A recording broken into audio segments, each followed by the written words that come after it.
My name's Carrie Bohannon, and my mother was a victim of domestic violence.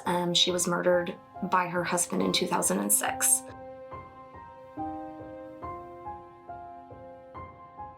When my mom passed away in 2006,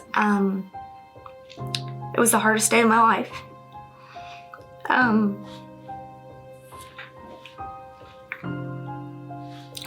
She had been being abused by him for probably a couple years. We moved her out into our home twice and out of the situation. She kept going back.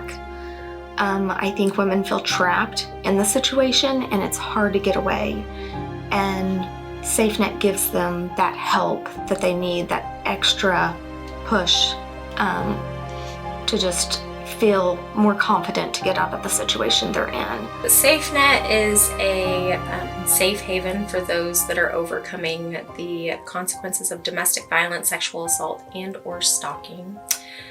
We provide shelter and other services.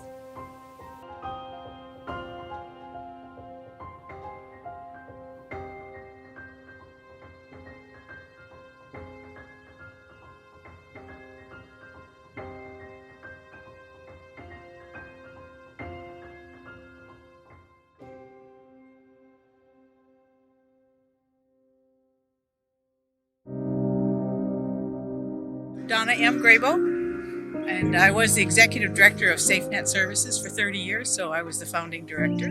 Sorry.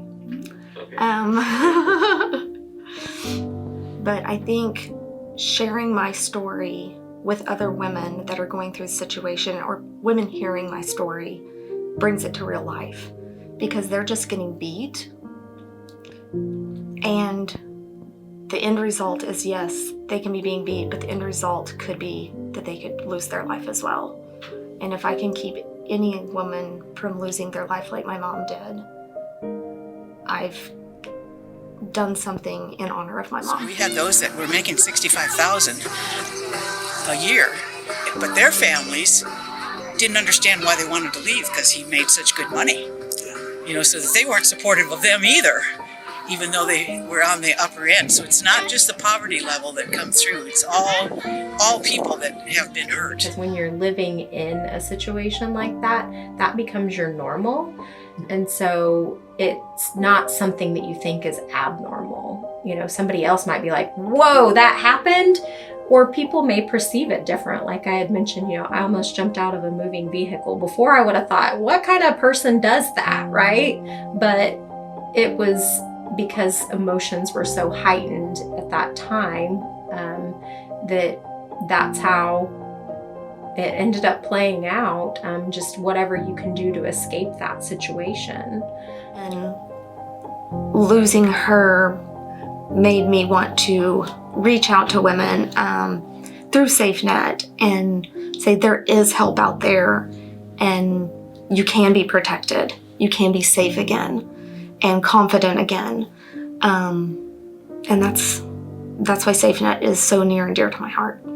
But we have to live our lives knowing that our kids aren't going to get to know her. My sister, she never saw my sister's kids. And the thought of that is just, it's horrible.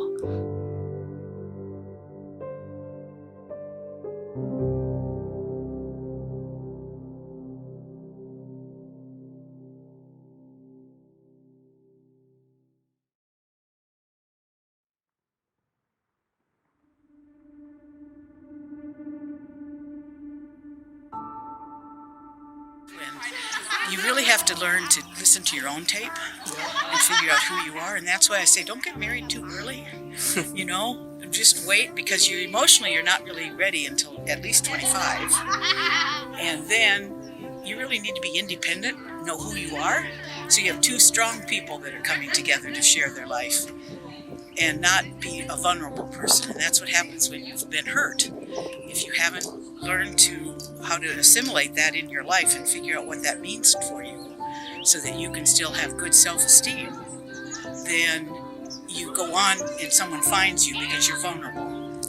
And It's still, I would be lying if I didn't say it's not a struggle to remember those boundaries, that it's still okay to say no. It's still okay to tell people that that's not for you. It's still okay to say, you know, you don't deserve a seat at my table, because everybody doesn't.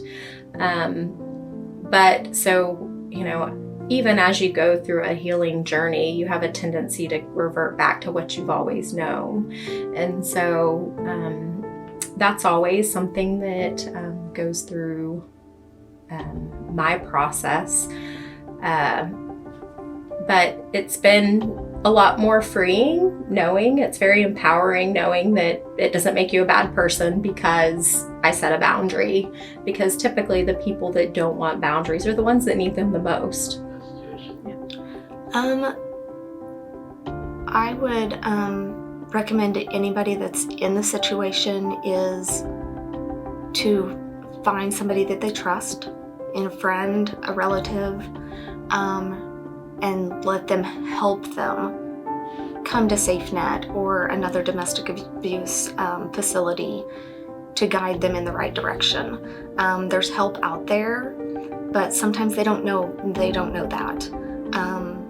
Just who they are. They've been beaten down so much that they feel like that's what they deserve. The events are wonderful because people really get the message of what's happening in this world and how to change it. And with everyone talking about it, awareness builds, and pretty soon someone that hears about it and then they're willing to go find a counselor or find and get out of it and not stick in it, so that it makes a big difference.